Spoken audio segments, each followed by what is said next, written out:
مل گیا تو ان لوگوں نے مار پٹائی اتنی کی کہ اس کو پتھروں سے مار مار کے ہلاک کر دیا۔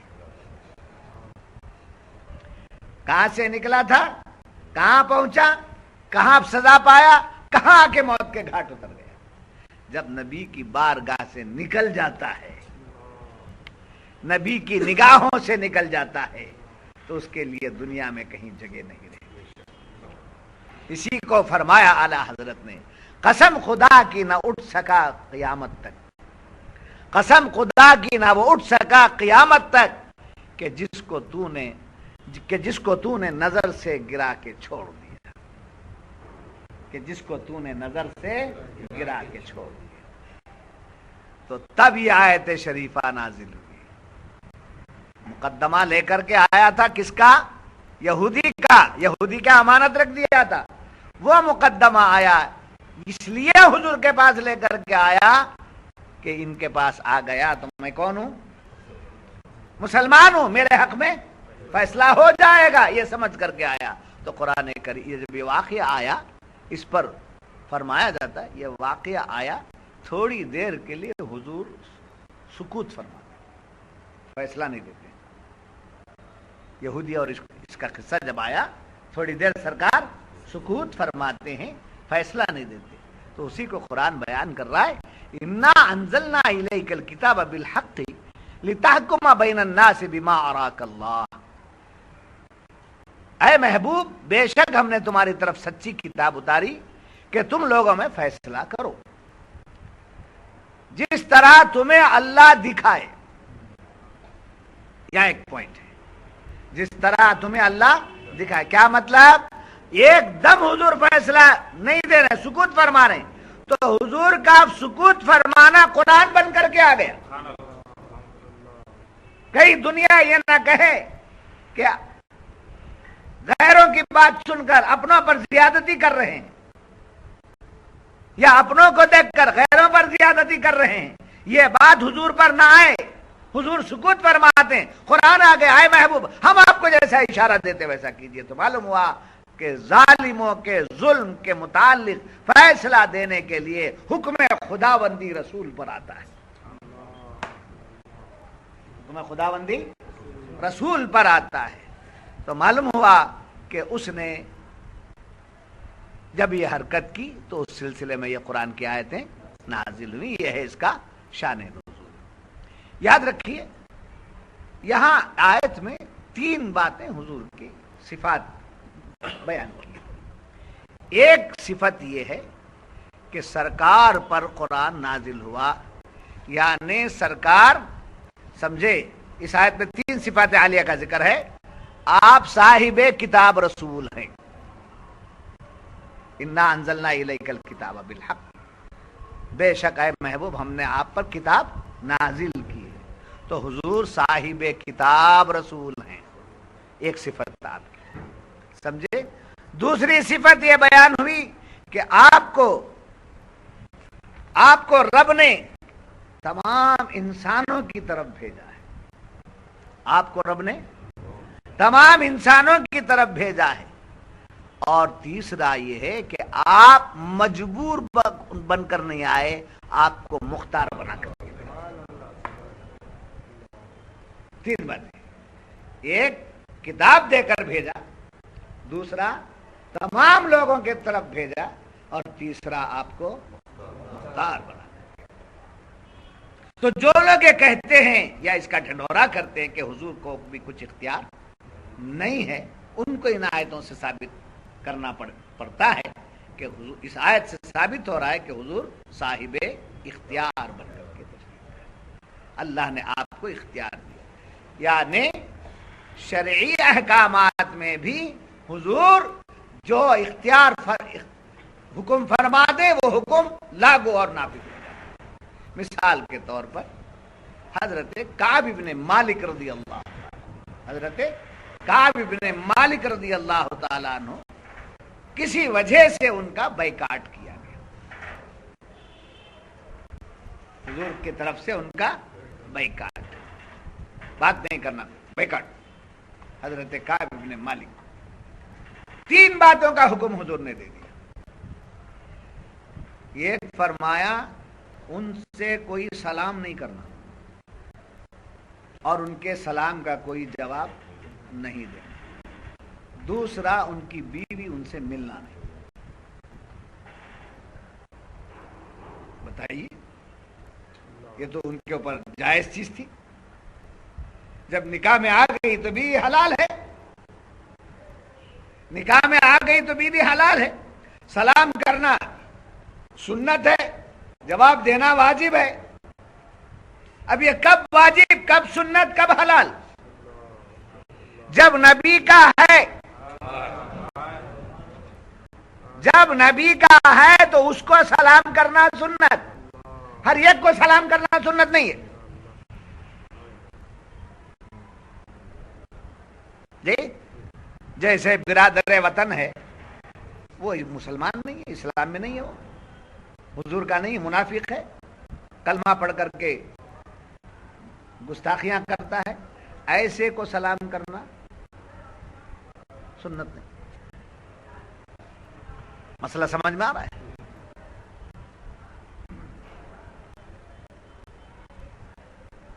بدعقیدہ کو سلام کرنا سنت نہیں، بدعقیدہ کے سلام کا جواب دینا امر واجب نہیں، اور اگر بدعقیدہ ہو جائے کسی کا شوہر تو اس کی بیوی اس کا تعلق ختم کرے۔ سمجھے؟ ساری نسبتیں کس سے ہیں؟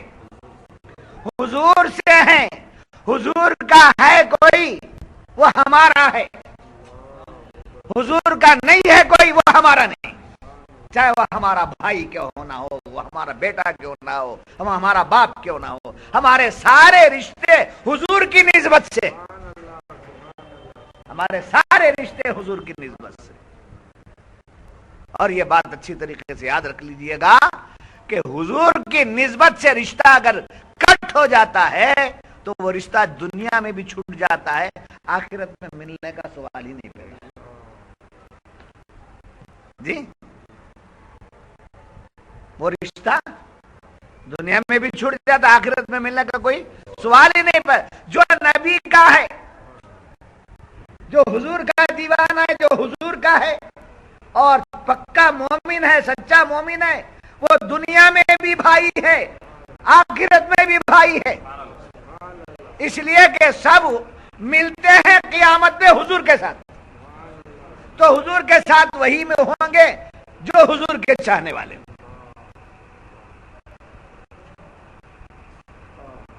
تب اس دنیا کے اندر رشتہ داری، رشتہ، ناتا، تعلق، یہ ساری چیزیں، کتنے رشتے ہیں بھائی؟ ایک جو ہے نسبی رشتہ ہے جی، ایک صلبی رشتہ ہے، ایک جو ہے نسبتی رشتہ ہے جی۔ جورو مل گئی تو کتنے رشتے ملے؟ ایک آدمی نے نکاح کر لیا کہ شخص نے، کتنے رشتے ملے؟ بیوی کے جتنے رشتے ہیں سب ہمارے رشتے دار، اس کی ماں ساس ہو گئی، اس کا باپ سسر ہو گیا، اس کا بھائی سالہ ہو گیا، اس کا بہن میں ساڑو ہو گیا، اس کا چچا خسر ہو گیا، تایا خسر ہو گیا جی، اس کی بہن سالی ہو گئی، اس کا بھائی سالہ ہو گیا، کتنے رشتے؟ ایک قبیلتوں میں اتنے رشتے، ایک تلختوں میں سارے رشتے کٹ، بیوی کو چھوڑ دیا تب پورے رشتے کٹ ہو گئے۔ نہیں سمجھ میں آئی بات آپ کے؟ ایک رشتہ کٹ، تلختوں کا، زید نے کہا ہندا کو، زید نے ہندا سے کہا میں نے تجھے چھوڑ دیا، طلاق دے دیا، جیسے اسے طلاق دیا سارے رشتے کٹ ہو گئے۔ پھر اس کے بعد جمیلہ سے نکاح کر لیا تو جمیلہ کا جتنا خاندان ہے اس کے میں آ گیا۔ تو یہی سے بات سمجھیے اچھی طریقے سے، یہ مثال اس لیے دے رہا ہوں میں، ایک بیوی سے رشتہ کٹتا ہے تو اس کے خاندان کا سارا رشتہ کٹ جاتا ہے بلا تشبیہ و تمثیل۔ نبی سے جب رشتہ کٹتا ہے کائنات سے رشتہ کٹ جاتا ہے۔